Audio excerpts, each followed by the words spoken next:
Hi there. Welcome to my YouTube channel. I'm your host, Praying Medic. Here's today's message. Are there any news stories that have kind of perked you guys' ears over the last few days that we want to talk about? The thing that I've been focusing mostly on myself is this deep state war against the president and the daily volleys back and forth. And it's not just the deep state; it's the media. Mainstream media is going after the president. It's been very interesting watching the New York Times and Washington Post leaking stories from inside the investigations at the FBI and the DOJ, and how they've been kind of systematically trying to pin down Trump and his administration with these stories, how his administration is fighting back. To me, it's been a fascinating thing to watch.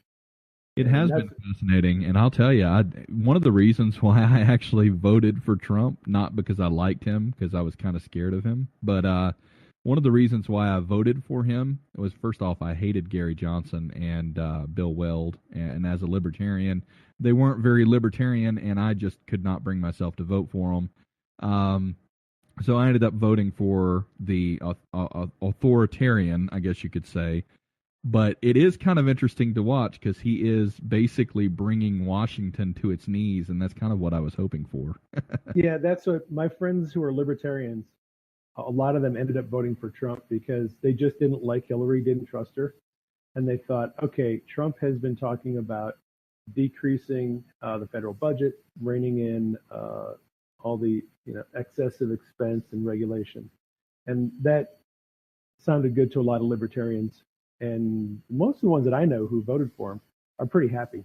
I mean, Trump can come off as looking like an authoritarian, which kind of scares libertarians, but his fiscal policy has been really, I think, well received by a lot of libertarians. He's cutting a lot of departments and the budgets and State Department and a lot of other ones that there's probably just a lot of waste. So he's keeping those campaign promises to shrink government, which I think is great. And he's also pulled out of the was it the Paris Accord or the Paris Treaty or whatever? That basically we'd have to pay to clean up everybody else's mess or some kind of climate change like that. But yeah. Obviously a lot of environmentalists are pretty unhappy about that. But if you actually look at what the Paris Accord, the wording of it, it was a bad deal.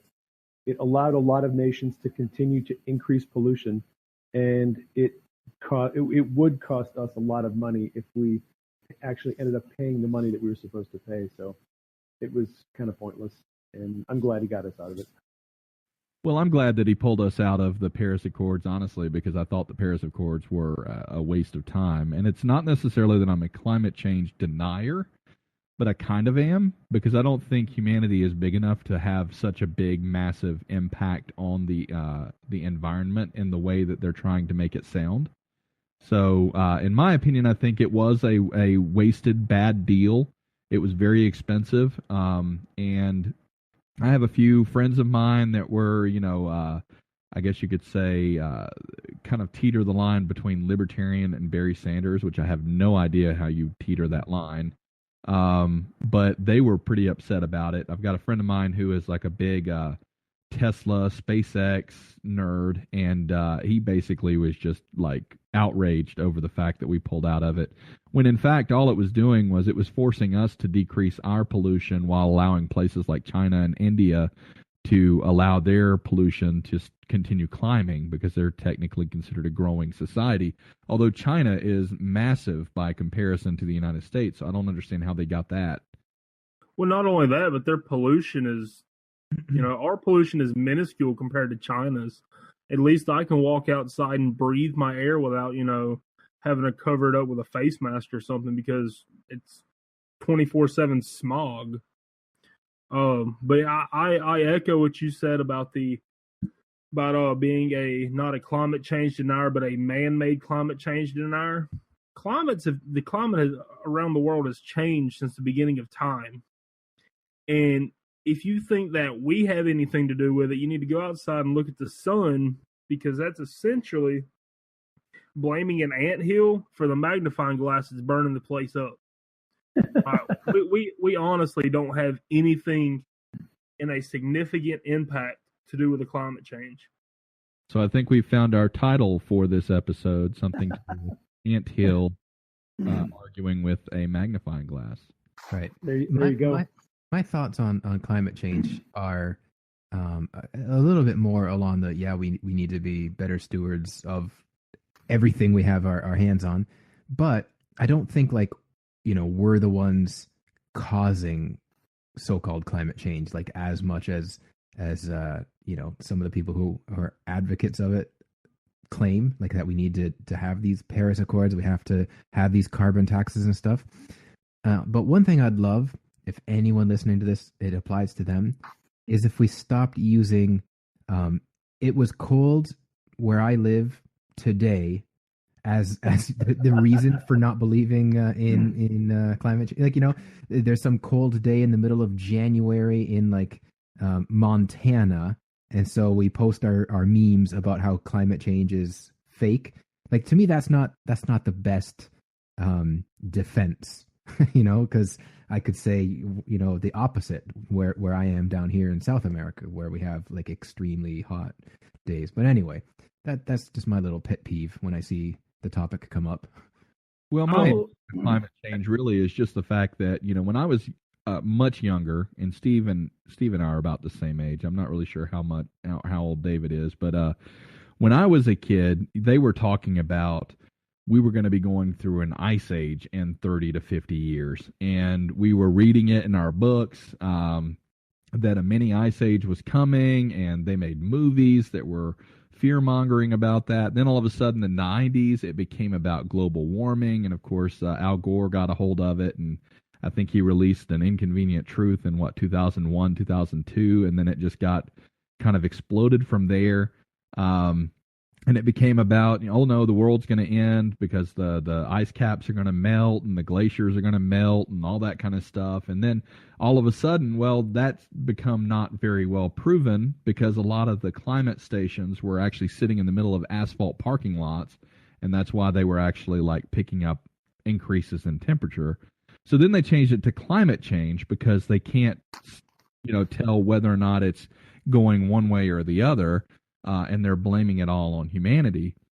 Honestly, if you go out to a field of cows, they release more methane and carbon dioxide than a human can in a lifetime. So I just don't think that that's really something that we are in control of personally. Yeah, if you look back historically at the volcanic activity in the Earth over the last probably couple thousand years, there's been a lot more CO2 and greenhouse gases released just from volcanoes than anything man has ever done to put CO2 into the air. The issues that I have with climate change, number one, I have a solar hot water heater, and if I get to a place where I have enough money, I would like to buy enough solar panels where I could run my entire house off the grid and just run on solar. I'm totally about solar energy. I live in Phoenix, so we have 95% sunshine all year long. The thing that I have the biggest concern about with people who are pushing the things like the Paris Accord is they fail to look at all of the things that are going on with this. And one of the big things that concerns me is the carbon taxes are essentially a kind of a market that has been set up where a group of people are able to charge money to utilities and states and nations for how much CO2 they're putting into the air. And there's a profit incentive. Al Gore and his buddies have set this system up where they all get to profit off of the pollution that is being put out there. I have friends who live in Canada who their electric bills are skyrocketing over the last couple of years because of the carbon tax that Canadians are being charged. There's this profit motive behind this whole thing that really bothers me. Anytime there's a profit motive for something, I'm suspect. And, I know the argument that, 95% of the scientists agree that man-made climate change is real. Well, a lot of that research has been astroturfed. This is the same thing, whether you talk about climate change, whether you talk about evolution and paleontology or biology or genetics. There are people who work in colleges and universities to do research. And the only way that you can get paid to do your research is if you have a theory that you're trying to prove. These universities rely on grants from the government and other agencies to do this research. And what they're trying to prove is they're trying to prove the theory of evolution, or they're trying to prove the link of fossil specimens all throughout the ages, or they're trying to prove that greenhouse gases are causing climate change. If you blow up the narrative, if you ever poke a hole in and bring any evidence to the discussion that suggests that those theories are BS, those people would lose their grants, they would lose their research funding, they would be out of work. And all the people who are doing research on these subjects have a vested interest in promoting that narrative because it's their bread and butter. It is their income. So when you look at research, you look at science and stuff, you have to look at all of it, and you have to ask yourself, do these people have a vested interest? What's their end game? Their end game is to put food on the table, and they do that by doing this research, and they count on that research to continue. So there's just a lot of things about this whole discussion that I'm a little bit suspicious about. Well, there's a lot of things that are controlled by those two very, very, very powerful things in our society, and that is money and power. You know, so you have the politicians who are pushing the narrative, not because they necessarily want the money, they want the power to control people's lives. And then you have the researchers and the scientists who rely on the grants and the financing from the government and private organizations and things like that that will not fund it unless it is actually like trying to prove the narrative that they believe. So, you know, anytime I've brought that up with some of my environmentalist liberal friends, they usually get upset and they're like, well, explain to me why a poor scientist needs money. Well, that's exactly why. They need the money to continue financing their research. And those that are actually researching things that are not global warming or evolution or whatever are not even actually being financed. And that's one of the reasons why you have that 97% of people that agree that global warming or climate change is real. The scientists out there that are actually investigating other causes or other issues aren't actually included in that because they're not considered scientists by our government because they're not actually getting financing and grants, if that makes sense. That and also the quote-unquote climate change deniers are being pushed out of the institutes right now. Like they'll come and they'll bring data that doesn't meet the agenda, and essentially they get pushed out. Like either they haven't made tenure, so they get fired, or they get bullied out of office. When I used to listen to a lot of talk radio, I heard constant stories about that. But also you have to think of the agenda behind it. Why do politicians care so much about climate change? Why are they forcing so much money into the institutes to prove climate change is real? And I mean, what's the end game basically? And I heard someone put it like this one time: if they can convince you that you are the problem, they can get you to do anything they want you to do. Anything. So they're convincing humans that we're the problem, that we're causing the climate change, and thus they can make us basically do whatever they want us to do. Well, you know, as libertarians, that the whole issue with government and larger, more expensive government is they want to take our tax money and make a big living off of it and bring their friends in and have them live off the tax money. And the only way government can really do that is to create problems and then create solutions. And that's the issue with socialism, is it creates all these problems or points to problems or illustrates problems and then suggests that if we have these people, these organizations, agencies, we will come up with a solution. And it is in the government's best interest to come up with as many problems and as many solutions as possible, even if it means manufacturing the problem.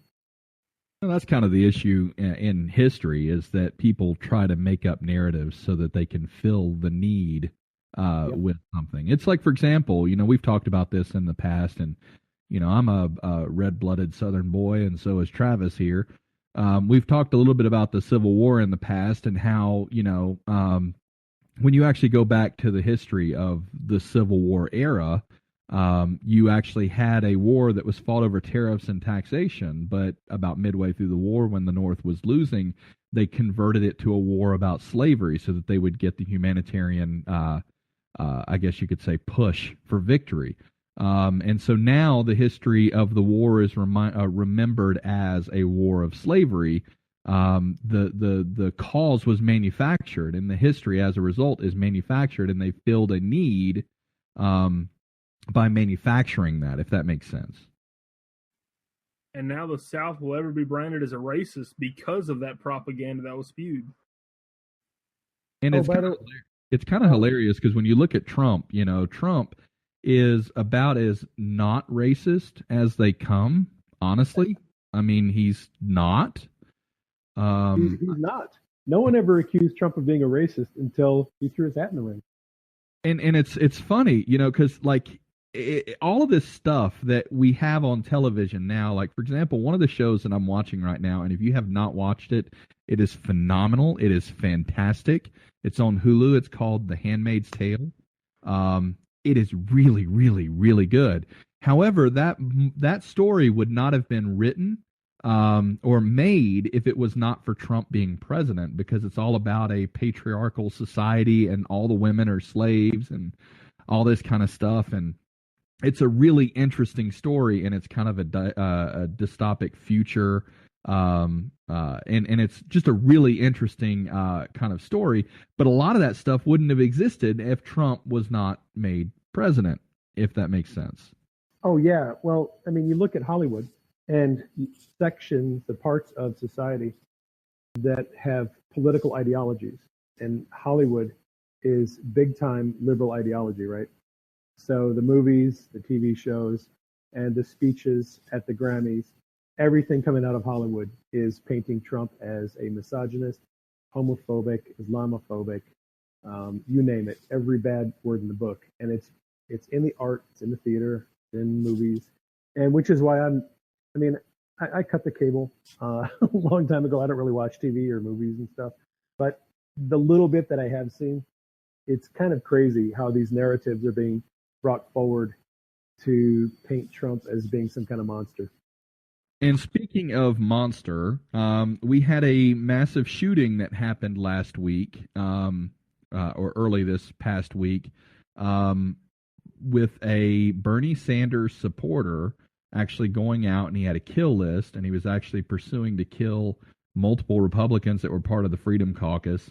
And those are people like Mike Lee, that's Rand Paul, and a few of the other ones that are pretty well known, players in Washington. And he actually managed to shoot one of them. I don't know if he actually killed him. I knew he was in intensive care as of a few days ago or yesterday. He's getting better. The last update that I heard from his surgeon, the attending doc, is that his vitals have stabilized. He is going to require more surgeries. He'll require some rehab, but he's still in critical condition, but they're optimistic that his outcome will be good. So wait. You said that the Republicans were shooting the Democrats, right? No. Democrats. But Democrats don't believe in owning guns, though. I mean, how could they possibly own weapons of mass destruction if they don't believe in owning guns? Weapons of mass destruction. Well, they need to show Republicans just how dangerous guns are by using them. And that became the narrative, didn't it, Steve? Right. As soon as a Bernie supporter goes out and shoots 6 or 7 people, a couple of magazines, the Democrats go and start using this as evidence that we need more strict gun control. In the same news cycle, on the same day, you guys probably didn't see this because it wasn't on CNN and New York Times and Washington Post, but on the same day of the Scalise shooting, I believe it was the same day, it was within one day, 2 armed homeowners, I think in Georgia. Right, I know what you're getting at. Tracked down 2 escaped convicts who had killed 2 prison guards, escaped, high-speed chase with police, crashed a car. were in the process of stealing a second vehicle when the homeowners spotted them, chased them down, and held them at gunpoint until police got there. Yeah, I've seen several people post that on Facebook. Maybe mutual friends even. I mean, the whole thing, you can take sides whatever you want on gun control.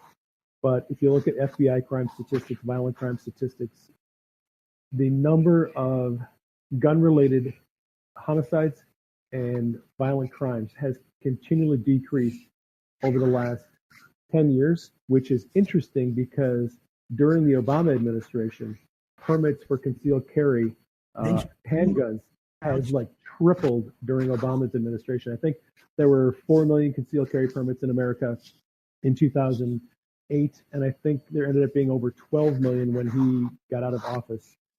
So we have a lot. We do have a lot more handgun. I mean, every time Obama would get on the news and talk about tightening gun restrictions and magazine capacities, all the handgun owners, manufacturers would sell out. You couldn't get ammunition. Everything was being bought off the shelves. There are a lot more gun owners now, and there are a lot more registered concealed carry owners now. And handgun violence has gone down dramatically every year since then. So it's not like there's this correlation between more gun owners and more violence. It's actually going the opposite direction.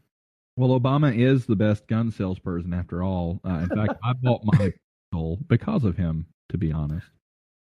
Right. I'm a bit of an anomaly amongst all the Canadians I know. There's usually this kind of sanctimonious, all that gun violence down there in the States because Americans have to have guns. And I've, lived with Americans. I've seen things and learned points of view and just even, in more recent years, done my research.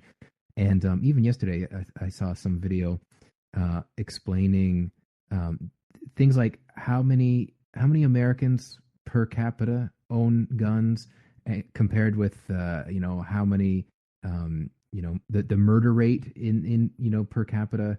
And that basically places like I think the video I was watching, the guy said Plano, Texas is the most gun ownership in the world in that city, and the murder rate is 0.4 people murdered for every 100,000 or something, which is probably less than Canada. yeah. And so I hear all the time well, the problem is, you can just get your hands on guns so easily. But then when you start looking at the actual statistics of things, like what the murder rate is in some area where there's conceal and carry laws, or the, these shootings and things that happen in places that are, don't have the conceal and carry laws and stuff. For me, it's something where I can see and appreciate, having a way to defend myself if need be. I don't own a gun or anything, but the convenience store we go to a few blocks from our house, they get robbed every so often. And one time, maybe 2 or 3 years ago, it was a brutal robbery, and the owner was shot and spent weeks in the hospital and stuff. And so you better believe he's got a a handgun now. And I've heard at least 3 occasions since where he's thwarted robberies by pulling out his gun and having these guys scram. And part of me thinks well, I'm so glad he has that. You know what I mean? My logic doesn't go, well, if so many people didn't have guns, then we wouldn't have this problem. It's no, that's not how it works, But the fact of the matter is that people who don't follow the law are not going to follow the law and get a gun anyway. So you can make the laws all you want to about preventing gun violence, but all you're going to do is make it harder for people who are, responsible gun owners, people who want to own one legally, to get one harder. I mean, I live in a pretty gun-friendly area, and when I bought my pistol a few years ago, it honestly, I was able to go to the sheriff's department, get my pistol permit and everything, my purchase permit within a few hours, and was able to get a gun that night. But it's not as easy as what everyone makes it out to be. I mean, you got to go through background checks and all that kind of stuff. And I'm not saying they shouldn't have that. But the fact of the matter is, because of these liberal tactics, now it would take me about a week and a half to get a pistol, and I live in a very gun friendly environment. So if I wanted to go buy another pistol, I have to go to the sheriff's department. I have to fill out the paperwork. Then I have to wait a week and a half to get approved. Go pick up my permit, then go buy a pistol, which is kind of ridiculous. I don't know what you're talking about, man. If guns were illegal, nobody could get them. Freaking marijuana's illegal and can't nobody get it. I mean, your logic is just all over the board. But no. I totally echo what you're saying. And it takes you a week to get a pistol there? It did for me. My wife and I live in Arizona. And, there's all this misinformation about, gun show loopholes that you can go to a gun show and buy a gun without doing the background check. That is absolutely not true. My wife, we went to a gun show here and she bought a 357 and she had to go through the background check, had to have her concealed permit, and then she could not pick it up for 5 days. If people think that you can get guns easily, even in a state like Arizona where we have concealed carry without a permit, it's still, you have to go through all the hoops to get a gun, to buy one legally. It's not as easy as people think it is. Yeah, North Carolina is about to go to the whole concealed carry without a permit kind of thing, which I'm kind of excited about that. I think that's awesome. But it will still take a week and a half, 2 weeks to get one, just because you have to go through the background checks and you have to wait till it gets approved and all that kind of stuff. Now, if I wanted to go buy a rifle, I could easily go get a rifle and have one in a few hours. Not a problem. They don't regulate those like they do pistols. But it's funny because, all the major shootings that have happened in the last few years are typically done by pistols, but yet everybody goes after the scary-looking assault rifle guns, even though those aren't the ones that were actually perpetrators. In that same vein, I've got to make a little rant right here. My state legislators have royally ticked me the crap off. The sheriff's department, they get kickbacks from our concealed carry permits. It takes about 15 minutes. It's pretty cheap, whatever. But we had constitutional carry on the table in the House, and these ex-law enforcement officers said, no, that'd make it too dangerous. And I'm like, I thought y'all swore to uphold the Constitution, or nah. I mean, what? Anyways, that ticked me off. But yeah, it's definitely easier than what y'all described in Alabama to get a pistol. It's about 5 minutes in the store. Well, I have a kind of strange view of the whole right to bear arms thing. I honestly think, there are a lot of weapons that are actually illegal for normal citizens to own. But in my opinion, I think the right to bear arms means that we should be able to have the same arms that our military has. Absolutely. I don't necessarily think that we need to have nuclear bombs or anything like that. I think that's a little crazy, but disagree. Well, I'm just saying I don't necessarily think it's a great idea, because if some idiot down the street had one, because of the Second Amendment and it accidentally went off, that would kill a bunch of people. But I get that point. I would say that I still think that it's I don't know why it has to be illegal to buy fully automatic and things like that, because a fully automatic versus a semi-automatic is not really that much different, to be honest with you. And you can still get them as long as you get the class permits, the class A permits, and all that kind of stuff. But it's very difficult to get those. But I just think that as a private citizen, we should have the right to get whatever kind of weapon that we want, if it's necessary to protect ourselves. Because if our government does become a tyranny, then we're going to have to defend ourselves with semi-automatics against fully automatics, and we're going to have to defend ourselves with semi-automatics against tanks and things like that, which I hope to God that never happens. But if it does, we're not going to have the protection that we need to fight the government which is why the Second Amendment was written to begin with. Can I just say amen, brother? Well, and you're right. I mean, nobody really wants to think of their neighbor having a howitzer in their driveway. or, an Abrams sitting in their backyard. On the other hand, But that would be pretty awesome. What is Yeah. it would be cool, you got to admit. Yes. But the problem is, right, what is the purpose of the Second Amendment?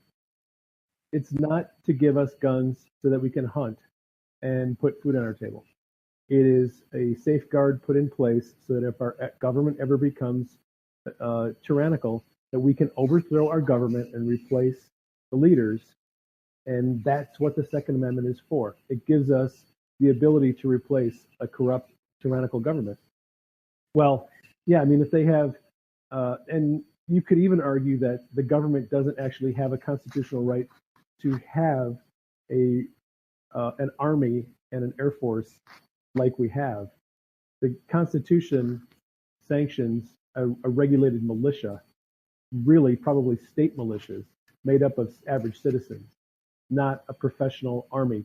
The Constitution actually probably would give us more something like what Switzerland has, where the government allows and provides for shooting ranges, ammunition, and weapons for citizens. The citizens are expected to know how to use guns, and they don't have a standing army. They rely on their citizens, a well-armed citizenry, to take care of those issues. So what we've got in the States right now is not really, I don't think, what the founders of the Constitution wanted. Well, I mean, all that tracks back to, and I mentioned it earlier, because I'm a Civil War fanatic, but a lot of that tracks back to the Civil War, to be honest, because back then it was a citizen militia.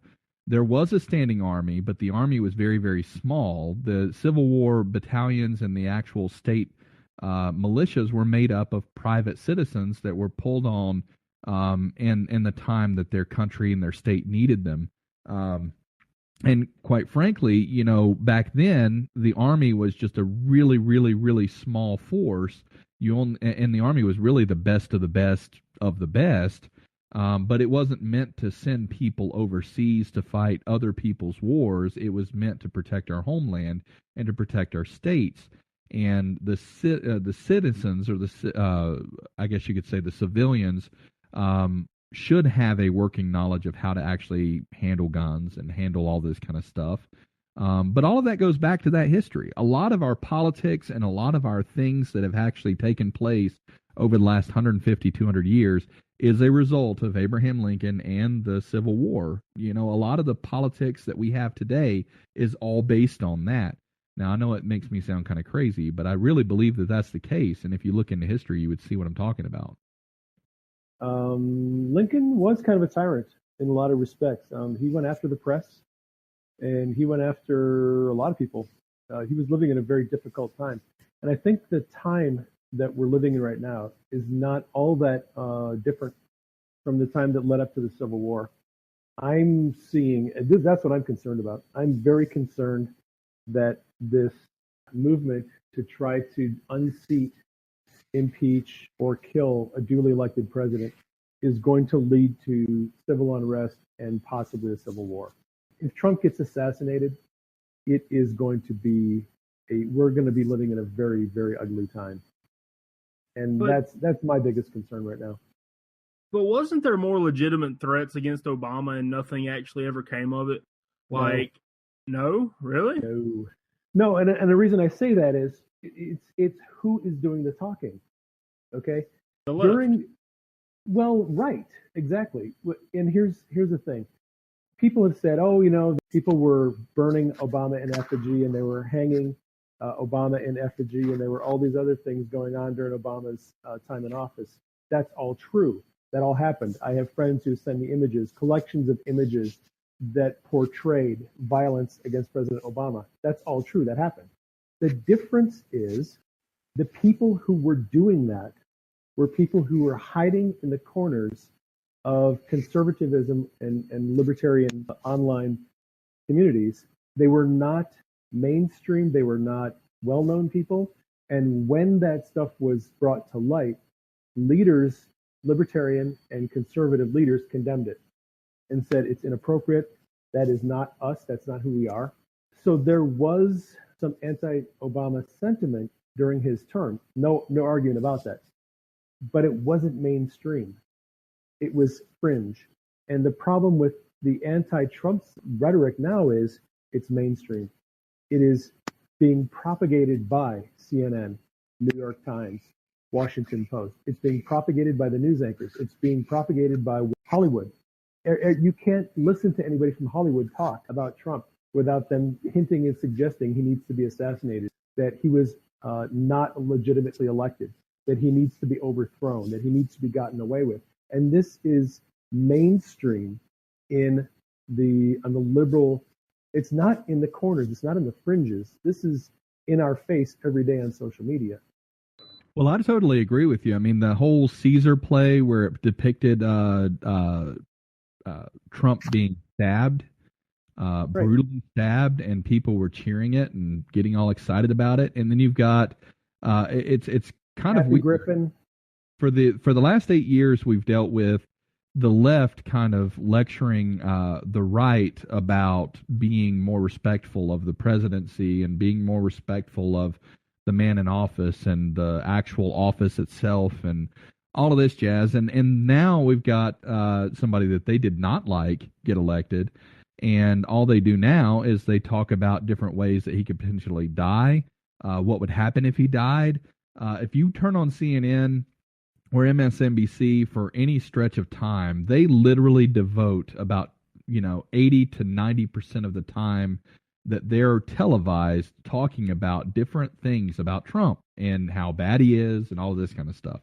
And granted, like I said, before the whole election thing, I was kind of terrified of Trump, and I voted for him only because I just wanted to see the destruction of the political parties that we have now.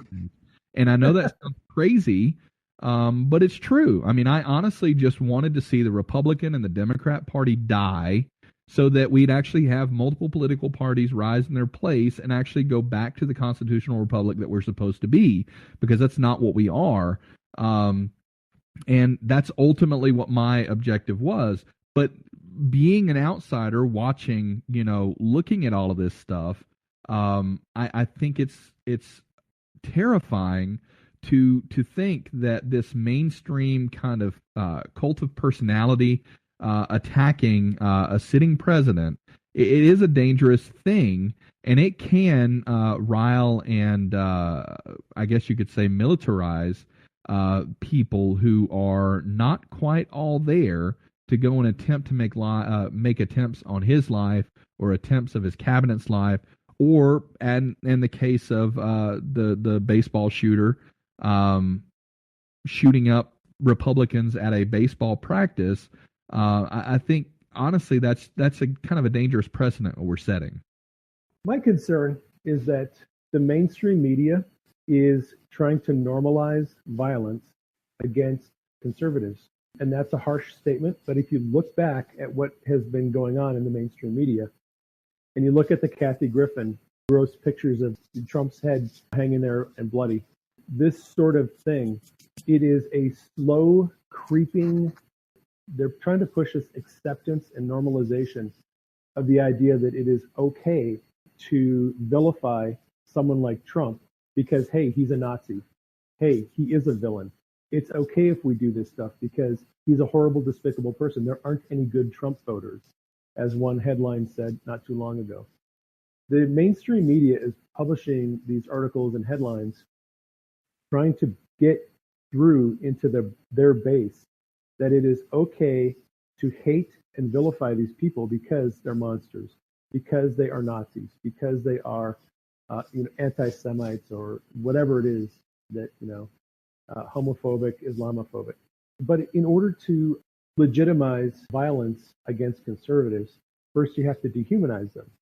And that's what they're doing now. They're dehumanizing conservatives. They're making Scalise look like another version of Trump.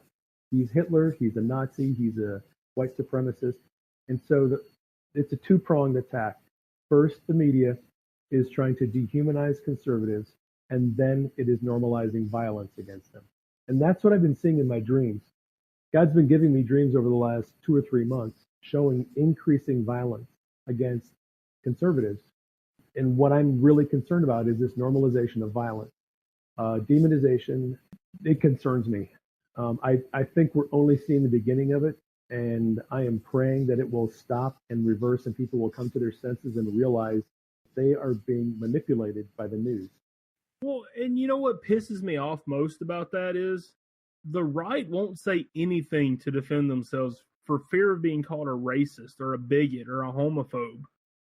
Eventually, the normal, average, everyday Republican Joe that goes to work is going to get fed up with that kind of crap. And as I heard one guy put it, we're really nice until we're not, and then we're pretty vicious.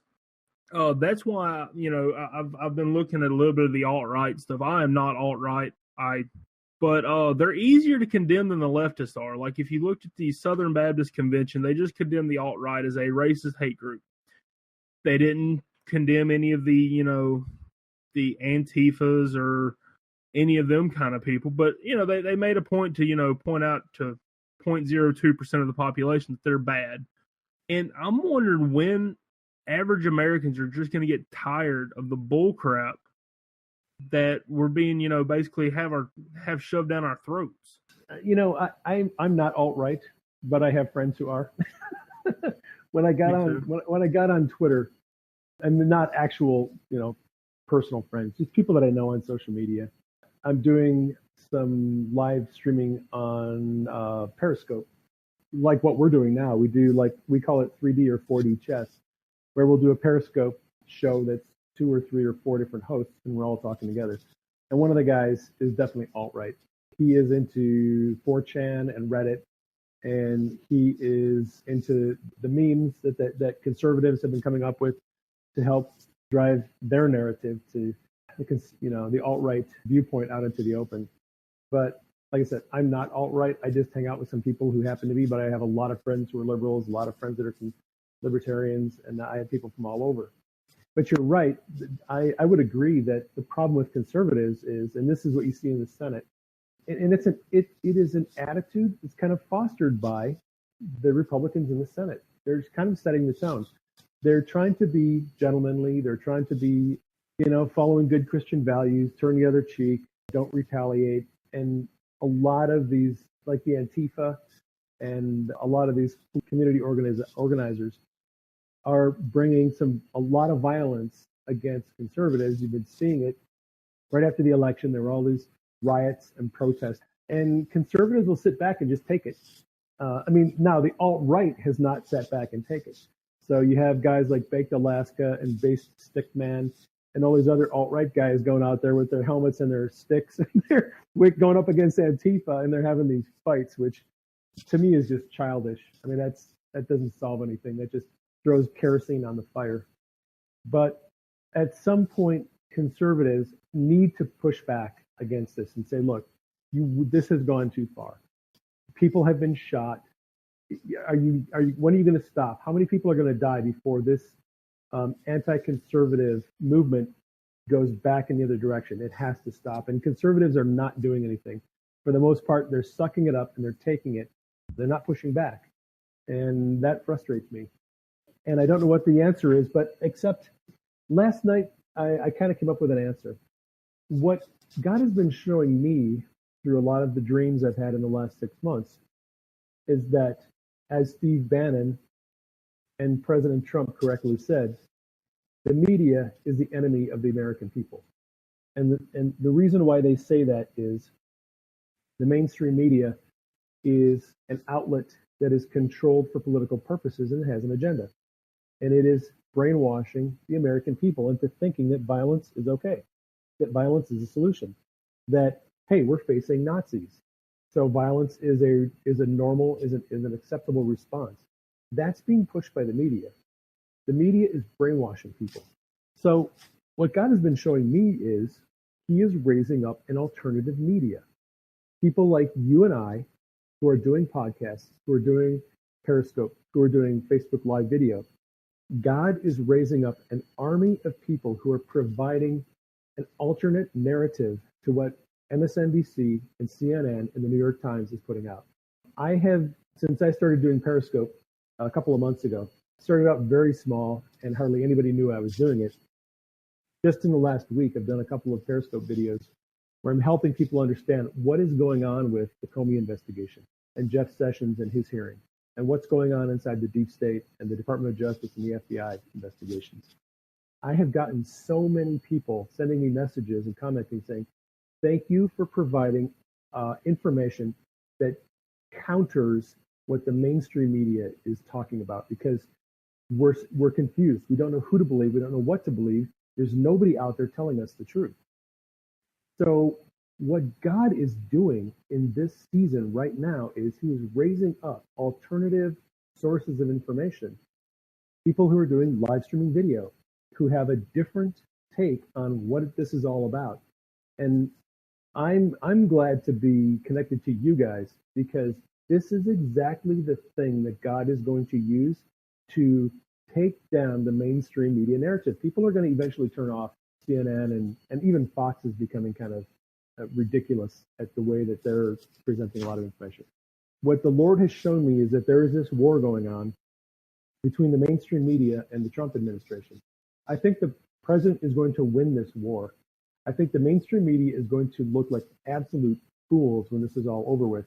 Their credibility is going to be shot. If you look at what happened during the Comey hearing, all the mainstream media outlets were all sitting on edge, waiting for James Comey to nail Trump, to just put the nail in the coffin. And all Comey did was indict himself. And it left kind of a bitter taste in the mouth. We found out that Trump wasn't under investigation, even though the mainstream media has been telling everybody for about the last year that Trump is under investigation. What we learned in the hearing was he never was under investigation. And because the mainstream media has all these false narratives that they're pushing, the more we have these public hearings, the more people are going to realize, wow, these guys have been lying to us the whole time.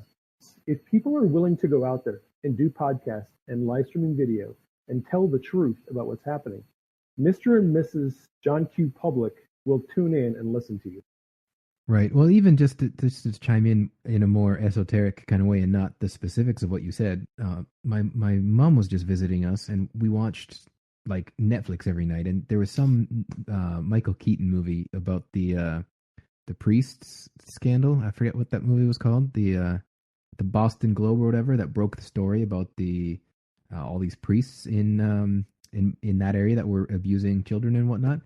And there was a line somewhere towards the beginning of the movie where, you know, someone was talking to the other and said, like, there used to be a time where journalism wasn't profitable.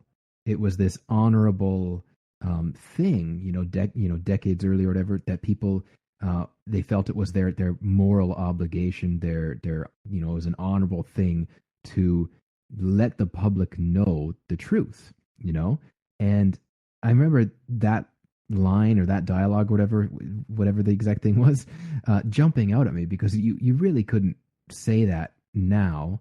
And if you do, then it doesn't apply to like the news channels on TV and even big websites and stuff, but a lot more to, Lone Rangers or these people who, they make videos on the internet. They do, their blogs and stuff. It applies more to that. And so I guess from that, I sort of have a question for you, David. What do you say to someone who says, so like, well, who are you amongst the many faces in the crowd who just has a video, has a webcam, has a keyboard? Why believe what you say is the truth, or the research you say you've been doing? Like, how do you answer? I'm sure you get questions like that. So how do you? I don't. You don't get, you don't answer, or you don't get asked? No, I don't get asked much. Oh, okay. I really don't, because when I do my broadcast on Periscope, I do my broadcasts a little bit like the way I write my books. I'm taking complex ideas like, who are all these people in the Senate Judiciary Committee, and who are these people on the Senate Intelligence Committee, and how are they connected to the Department of Justice and the FBI, and who has oversight, and how does this affect? All right, so a lot of concepts that people are not familiar with.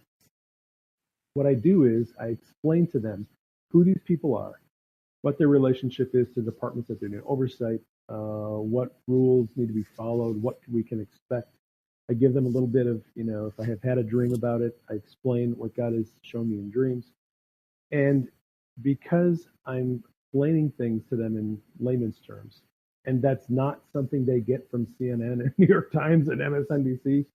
And a lot of these people have been following me on Facebook or on my blog for 5 or 6 years.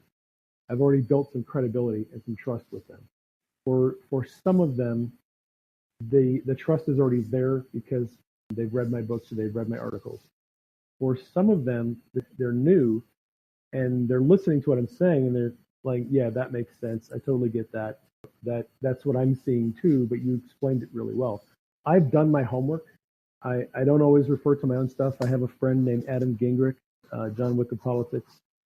He will do 2 Periscopes a week, and he is a political insider. So he's been a staffer on the last 4 Republican presidential campaigns. He has worked in the Pennsylvania state legislature as a staffer. He has written legislation. He has always been in politics his whole life. He has a lot of connections to people inside in Washington. He has people who are in the DOJ. He has people that are FBI agents. There's a lot of friends who are former or current intelligence officers. So he is well connected to people and he has good sources. And I often refer people to his Periscopes and he refers people to mine. We kind of tag team back and forth. The other thing is if you've been following my Periscopes over like the last 2 or 3 months, I haven't been wrong much on what I put out there. Much of what I have said has actually come to pass either within 24 hours or within a week. Some of the prophetic revelation hits very quickly. Some of it takes a little time to develop. But I'm just trying to do my best to talk about what I know from my own. I do a ton of research. I read dozens of articles a day. I'm paying attention to people like Adam, who do a lot of research themselves. He is doing 12, 13 hours of research a day on these subjects. I don't know. I just kind of fell into this. I fell into this situation in this political governmental realm where God was giving me revelation about it. He connected me to some people who are knowledgeable. And I just started sharing this information. And I didn't know what was going to happen. I thought, okay, maybe I'll do this for a couple of weeks. Well, it's becoming like a long-term assignment for me. And it's a bit weird because I'm used to writing about healing and seeing in the spirit and traveling in the spirit and all that stuff. And now my life has just been kind of flipped upside down and I'm all of a sudden becoming like a political correspondent. It's because God has given me this assignment.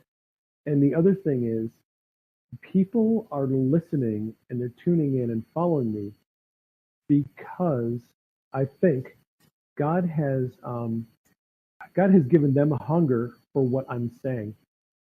Like when God gives you an assignment to do something like this, he gives you the audience. He gives you grace. There's a favor on it. And so he's connecting me to people who are looking for the information. If I was doing something that wasn't my assignment, it wouldn't be going this well. If I was, doing this on my own and God wasn't really supporting me in doing this, I wouldn't have an audience for it, or the audience wouldn't really be connecting with my message. But the people are connecting with it really well. They like it and they're asking for more of it. And I'm sitting here going, wow, I could almost do this every day, but I don't know if I have the time. Steve, and it's a long explanation, but that's kind of how I see this thing has evolved over the last few months. Sounds good. I think if you remember the time I reshared your post about your podcast about Donald Trump. Yeah.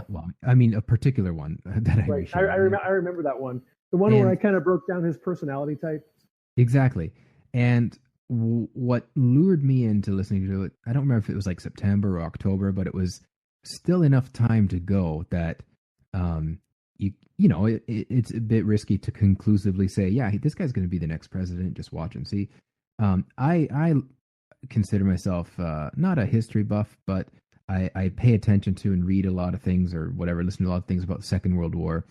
And you were talking about Neville Chamberlain and the next guy, Churchill. I don't know why I couldn't think of his name.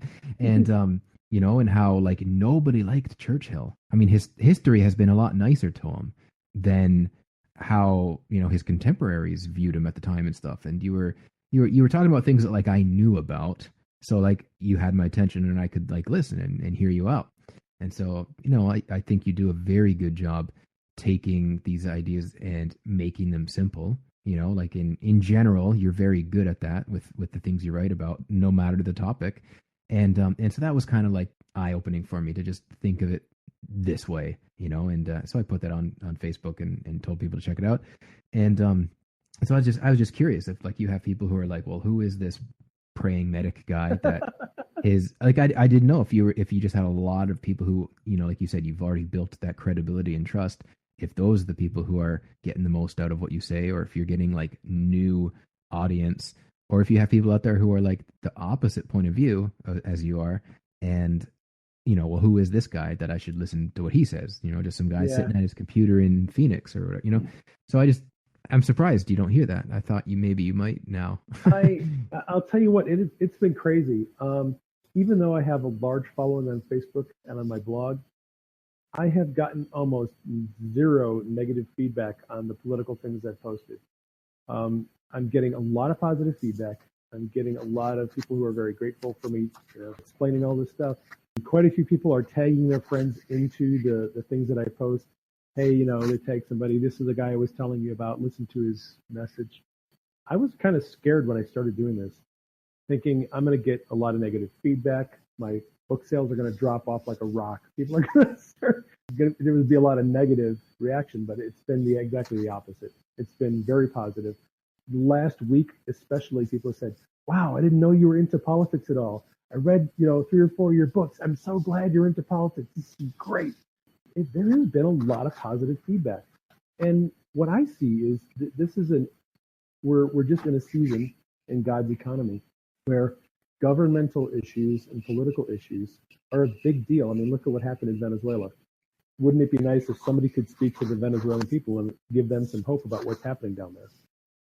It's going on in a lot of different places. Look what's happening in the UK with the Brexit, and they have a hung parliament. And look what's going on in Europe. Governmental leadership and the failures of government and leaders is a huge issue. And people are concerned. They're worried. They want someone to come out and tell them, look, here's what God is saying. Steve, I know you shared the video that I posted about Dutch Sheets, that he talked about government about a week or two ago. If you listen to that message from Dutch Sheets, where he talks about God being the lawgiver, he is a legislator, him being the judge, he is the judicial branch, and he is a king, he is the executive branch, and that our government in the United States was built on that model. That's why we have a judiciary, a legislative branch, and executive branch, because it's modeled after the government of God. What I think that God is really trying to do is he is trying to help people understand that his kingdom government was given to us as a model, and he wants to rule and reign over our individual nations through government, through people who create laws, who sit on courts, and who rule with executive power in a way that honors the nature of God and his kingdom.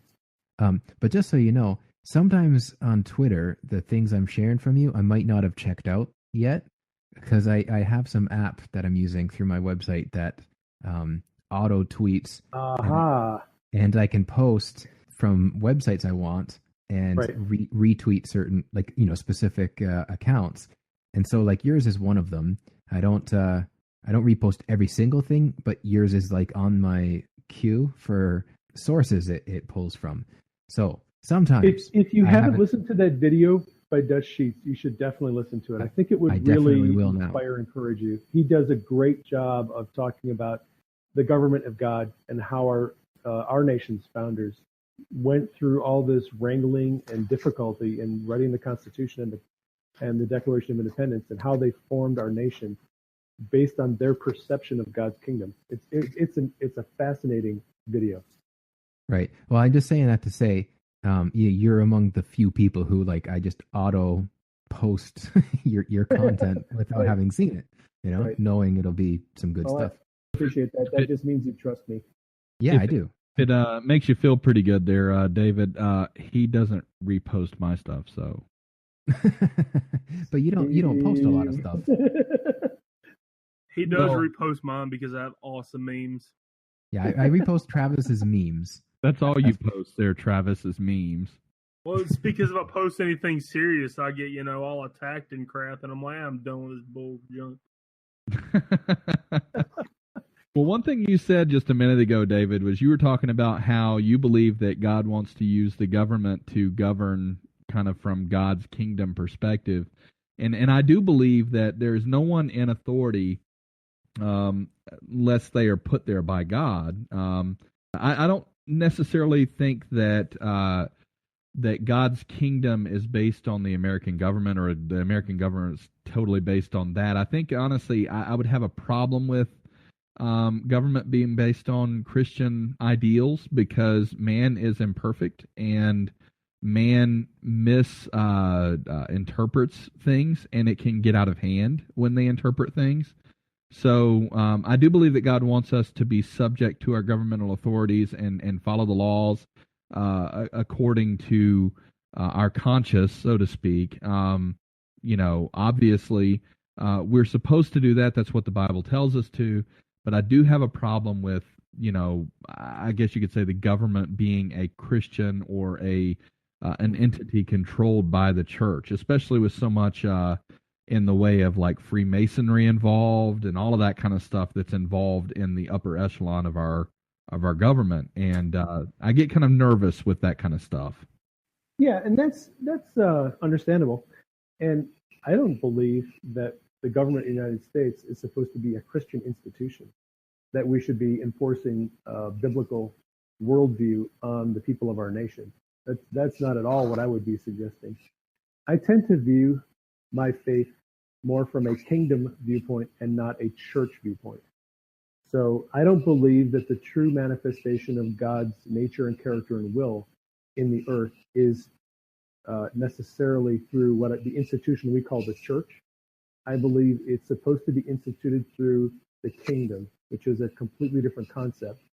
And, the reformers, I think, and throughout the history, we've kind of taken Christianity and made it this institution with denominations. I don't think that was God's plan. Jesus, all throughout the Gospels, talked about his kingdom. He never really talked about the church, not the way we talk about it.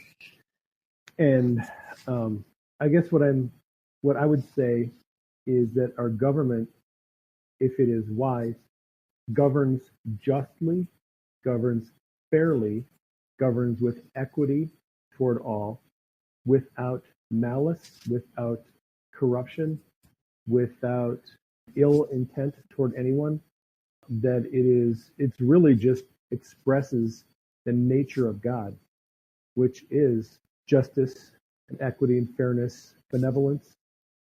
And if our leaders would govern with benevolence and fairness and justice and goodwill toward the people that they're governing, things would go very well. That if those were the precepts that our judges and our senators and congressmen had in their hearts, regardless of whether you were Muslim or Christian or atheist, you would trust your government because they would be governing with fairness and equity and justice toward you, and you wouldn't care if they, were Christian. That's what I see the ideal government is being, is one that is benevolent and good and not evil and corrupt and self-serving. Well, I totally agree with that, David. I just misunderstood what you were saying. I don't necessarily think that it should be a what do they call it? A theocracy? Not a theocracy. Well, a theocracy is where God is sort of is the king, like Israel was back in the days of Moses. They were supposed to be a theocracy. They were led by God. Yeah, I don't necessarily agree with us needing to be a theocracy. I just, in my opinion, I think it is just like what you said, that the government governs fair and equitably across the board, and that they don't play favorites with one over another, and that everyone has equal justice under the law, whether you're white, black, purple, green, yellow, whatever, and that you get the same recognition under that law as what everybody else would get, even if you're Christian, Muslim, or whatever. I've said this time and time again on the podcast that I think, like, for example, government should not be involved in marriage, which that's a whole can of worms right there.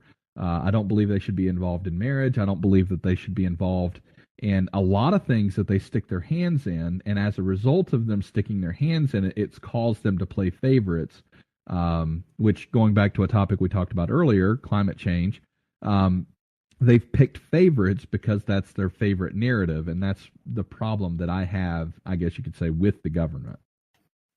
Amen. Yeah. Well, I mean, and that's what everybody wants out of the government, right? I mean, really, unless you're a jihadist, in which case you probably want the government to be something like what they have in the Middle East. Those people aside, most people want a government that is fair and equitable, treats everyone, with equal dignity and respect under the law there, that no one is favored, and that the government isn't corrupt, that it does the right thing. I think that's what most people want. Except for communists. Well, There's not really a place in civilized society for them. And speaking of the whole Antifa thing that you were mentioning earlier there, Travis, I decided to actually do a Google search for Antifa because I wasn't quite sure exactly what it was. I've heard it, but I didn't really actually do a whole lot of research on it. And the imagery that's around that organization is pretty crazy. They're commies. They are. There's no qualms about it. You know what the real funny thing is about Antifa? So they take their name from anti-fascist, right? So they claim to be against fascism, and then you look at what they're doing. You look at their behavior. You look at how they show up, and they create violent protests. Where really what they're trying to do now, in this last 6 months, they're trying to shut down people like Milo Yiannopoulos and Ann Coulter. Ann Coulter is really a libertarian. She's not even a conservative. And you can tell that by the way Ann Coulter gets hot and cold on Trump. Whenever Trump is embracing something that is a distinctly libertarian viewpoint, Ann Coulter is totally behind the president. When he is doing something that is not in the interest of most libertarians, she is slamming him like crazy. So, but Antifa, what they've been mainly concerned with is shutting down these speakers who want to go to places like Berkeley and talk about free speech. Milo Yiannopoulos, his big thing is, and he's called an alt-right provocateur, but really Milo's main message is free speech for everyone, regardless of your viewpoint, regardless of your religious perspective, regardless of your sexual orientation. He doesn't care. He believes everyone should have a right to free speech, to say what they want, when they want, where they want. And he is being opposed by Antifa, who claim to be anti-fascist. Okay? What is one of the hallmarks of fascism? Fascism does not allow you to have free speech. So this group that thinks they're being anti-fascist is actually acting like a fascist organization, which to me just makes me scratch my head and think, people, what are you doing? Well, they're acting just like the Bolsheviks over in Russia when they overthrew the Borgias and basically installed Lenin as their supreme leader. They're just causing havoc, and it's right out of the communistic playbook, which is exactly why they do not belong in a civilized society. No, I agree with you. Well, and to be fair, fascism doesn't belong in a civilized society either. It's unfortunately both sides of the coin are equally bad. I don't know why they put fascism on the far right. It's more of an authoritarian kind of thing. Well, and it's for fascism, the authoritarian is if you've seen the political spectrum, it's that cube grid or whatever that a lot of people share on Facebook. Yeah. Fascism is far right all the way to the top.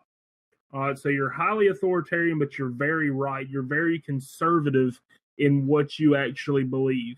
Whereas you have the far left totalitarian, such as Stalin, Mao. So fascism in and of itself isn't that bad of a concept because it does hold to conservative values. However, dictators suck. That's the reason I oppose fascism. Not because, like, okay, if you look at what Putin's doing, I'm not going to call Putin a fascist or anything, but he definitely has some very fascist leanings where he basically outlawed homosexuality in Russia, or at least the outward display of it. And granted, he's Eastern Orthodox, but he's allowed the EO to, come in and establish, have more free reign, I guess you could say. And he's basically called America a bunch of degenerates because of the way we're acting. 2 cents. It is interesting. I watched a video of Putin talking about one of the problems of homosexuality. And his concern is that as you normalize homosexuality, you run the risk of coming to a zero population growth. And you kind of destroy your gene pool and your ability to procreate and make your society. And look, that's happening in a lot of countries in Europe. People are not having children. And that in this short video that Putin was talking about, that was his concern, was that all these strange theological and ideologies were going to destroy the ability for societies to continue growing like they need to. Well, and it's pretty sad when you've got people that are Americans, red-blooded Americans, that are actually celebrating a Russian leader. I mean, it's kind of like a reverse world, to be honest. I'm not gonna lie, he's pretty dank right now. I mean, he's definitely a lot better than the last leader that we had. Well, and he's done some crazy things, and he is extremely creepy. There's a lot of creepiness around him. Anytime I see him on TV, like, I literally see, like, my creep meter goes up pretty high. But with his attacks on ISIS and things like that, I actually, even though I'm anti-war, I would love to destroy the cockroaches that is out there, like, causing terror in the world. But I don't necessarily want more war. I wish there was a better way to actually handle that kind of thing, which brings me to the next topic, and then we're going to wrap up. Apparently, al-Baghdadi was killed yesterday in an airstrike, presumed to be killed. Of course, we all know that what's ultimately going to happen is that somebody's going to rise up to power that's probably going to be even worse than al-Baghdadi. But the fact is that a U.S. military strike was actually responsible for taking the guy out. What were your thoughts on that? Good. I mean, granted, I don't want to be involved over there anyways, but here's my question. Why are we going to fund ISIS and then kill ISIS? Shouldn't we just not fund them, then we don't have to kill them later? I think that's the plan. Sorry. I don't believe we're funding ISIS right now. We were. I mean, yes, we definitely were. And every time, right. Like, if you look at all these things that we funded, Al Qaeda, ISIS, Hamas, it's all came back to bite us in the rear end. Well, so and we are funding ISIS because we're selling a bunch of weapons to Saudi Arabia, and they're a big ally, so to speak, but they're also a big funder of terrorism in the Middle East. We've also given money to I think Qatar. Qatar, yeah, and they are a big financer of terrorism, and all of that stuff is getting back into the hands of these morons that are actually attacking our people and spreading out and murdering Christians, and peaceful Muslims and people in general, just for not agreeing with their crazy ideology. But the fact of the matter is we are financing them, and we need to stop it. And Trump is actually continuing in that same pattern by giving more weapons to the Middle East when we should be stopping that altogether. I mean, you're right. We had been funding terrorism for a long time. So when you go back to, Bush 41, and you could argue during the Reagan administration, okay, the deep state took over, and as General Wesley Clark pointed out, during the early 90s, the deep state put in place a policy coup, a foreign policy coup, where the Defense Department and the State Department and the intelligence community essentially co-opted the federal government and decided that our foreign policy was going to be regime change in Africa and the Middle East. And they identified 7 countries that they were going to take over in 5 years. And so we went over, and for the next, I don't know, ever since the early 90s, 25 years or so, we have been in the Middle East, in Libya, in Syria, in North Africa, in the Middle East. Our policy has been to topple dictators, and it was all based on Russia. Okay, it was after the fall of the Berlin Wall, and for 30, 40 years, foreign policy, all of our foreign policy was focused on taking down the Soviet Union. And after the fall of the Berlin Wall and the Soviet Union was dismantled, the State Department and the Defense Department didn't know what to do. They didn't know what was our comprehensive foreign policy. We didn't have one.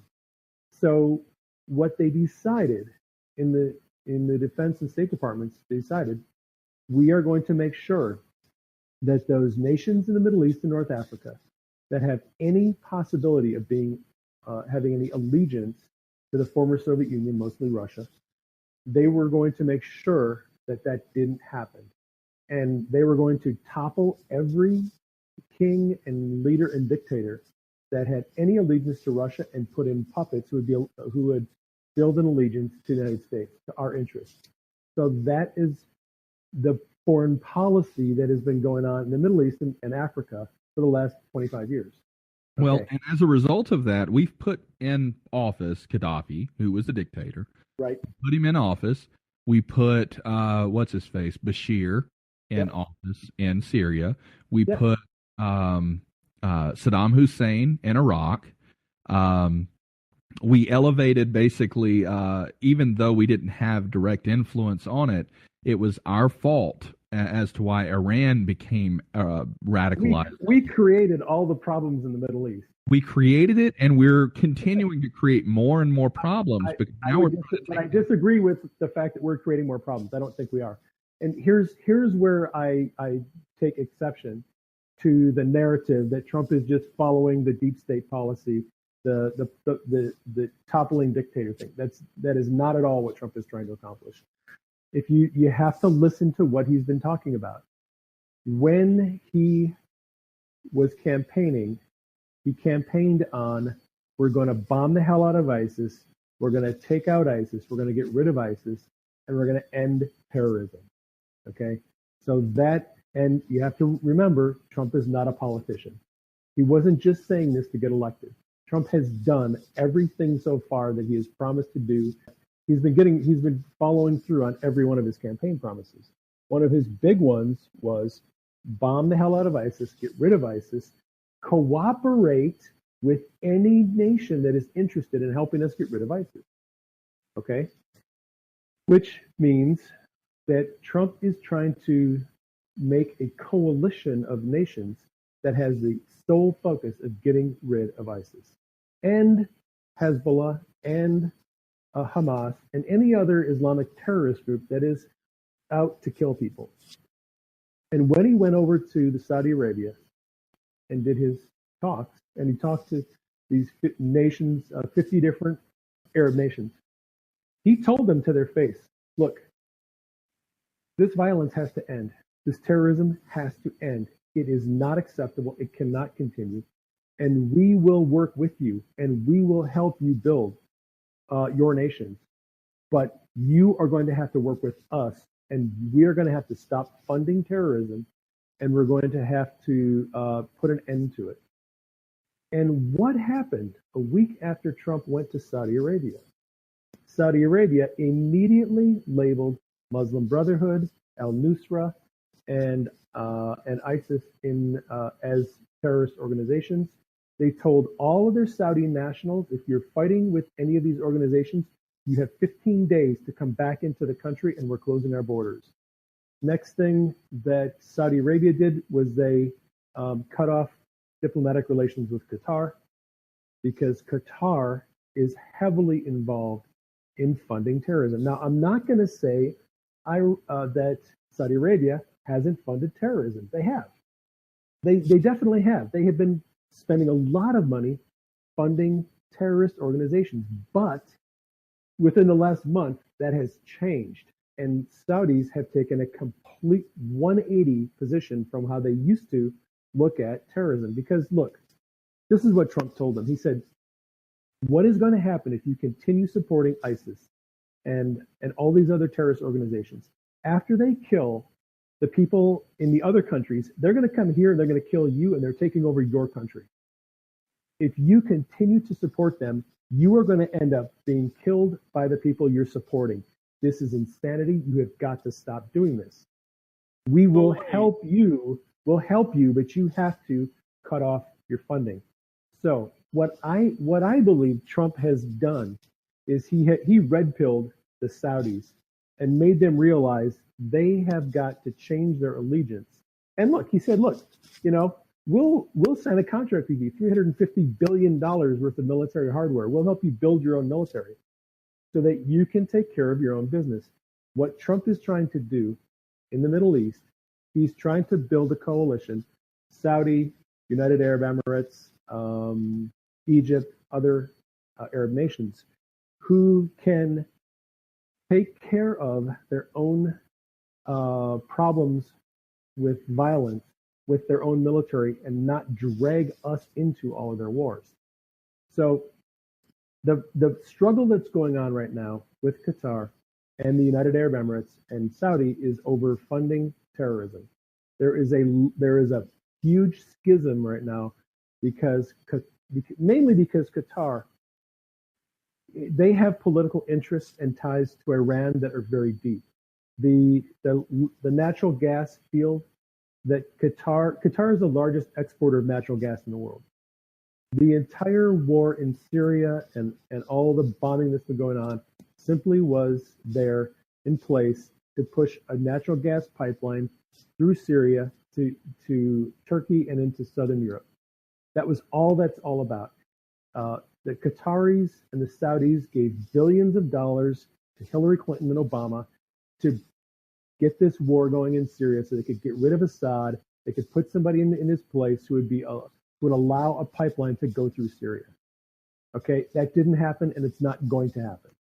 Putin is not going to let it happen. He wants the Russian pipeline to go through to southern Europe, and that's probably what's going to happen.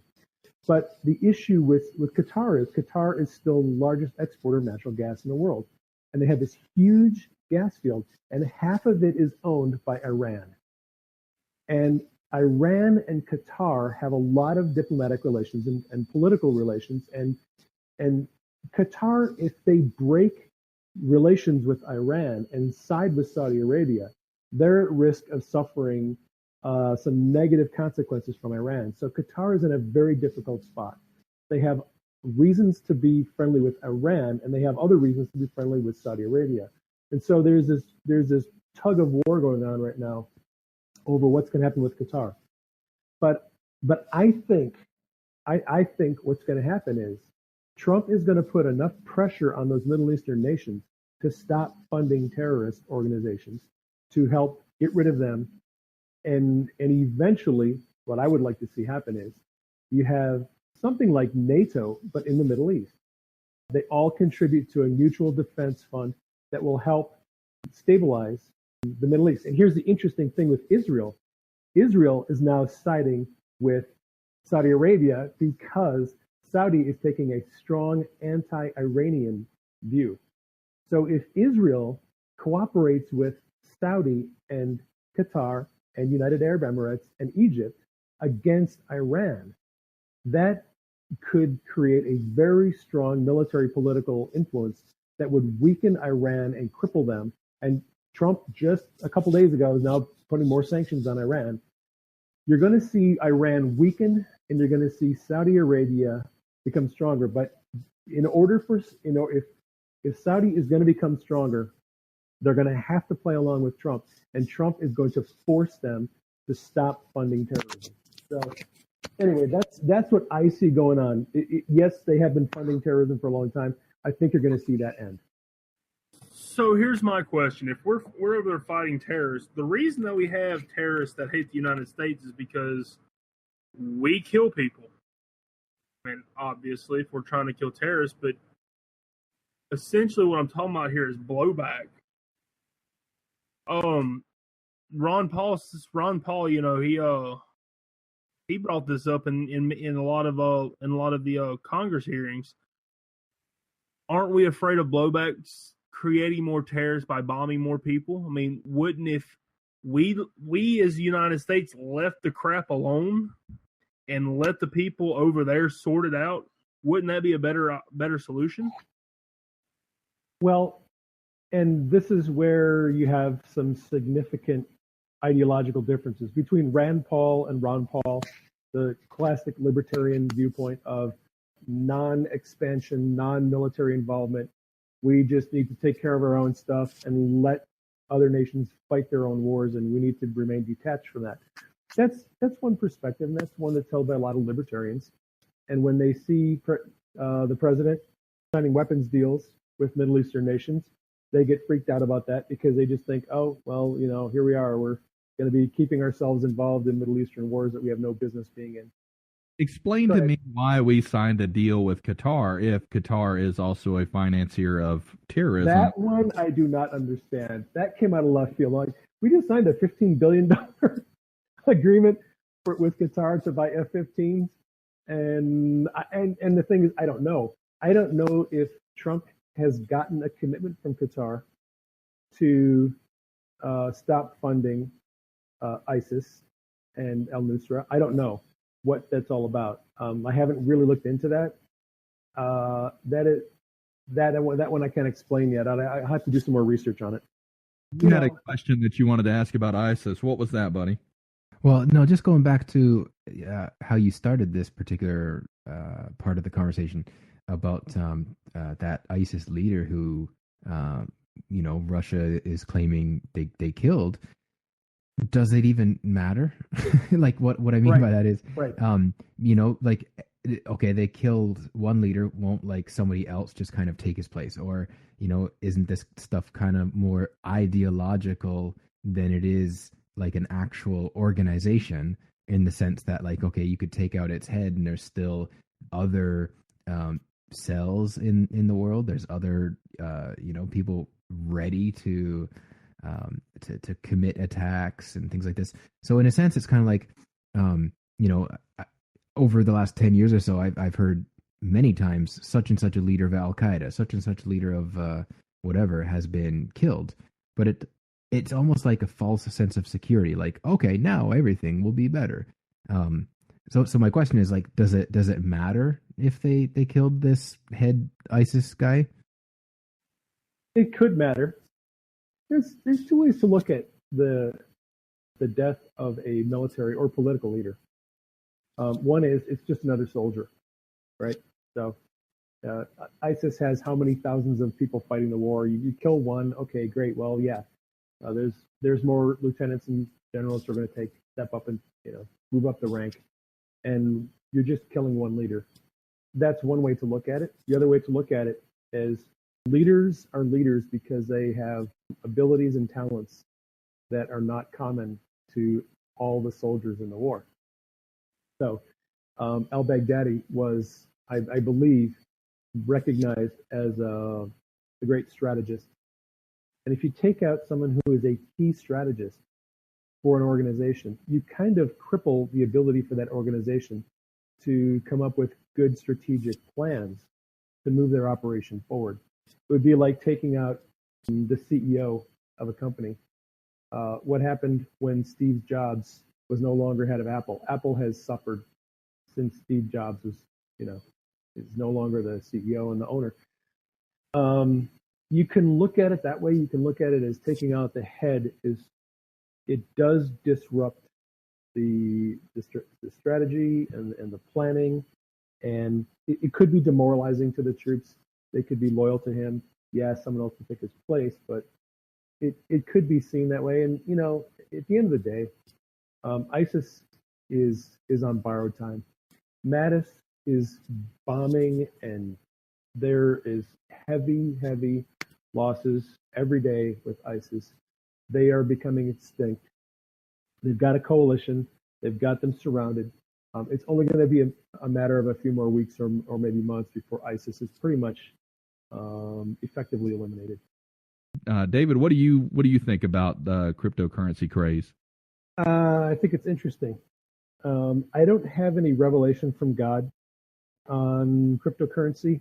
You know, I like you. I know a lot of people who are interested in it. They think it's great, up and coming. It's going to. Some people would go so far as to say it's going to replace conventional currency. I've done some research on it. I'm not convinced. I'm always a little bit leery about fads and crazes. One of my concerns is that it's a digital currency, and you really can only access it and use it if you have an electronic device. And that is true. You know, if you lost the ability to get to your electronic device, you kind of don't have the currency available to the currency. So I'm a gold and silver person myself. Thanks for dropping by. I hope you enjoyed today's message. You might consider sharing it with your friends. You can do that through the links provided below the video. If you have questions or comments, my email address is admin@prayingmedic.com. If you haven't visited my website, I have a lot of articles and videos there that you might want to check out. It's www.prayingmedic.com. You can also connect with me on Facebook and Twitter. Thanks for dropping by, and I hope you'll consider subscribing to my channel.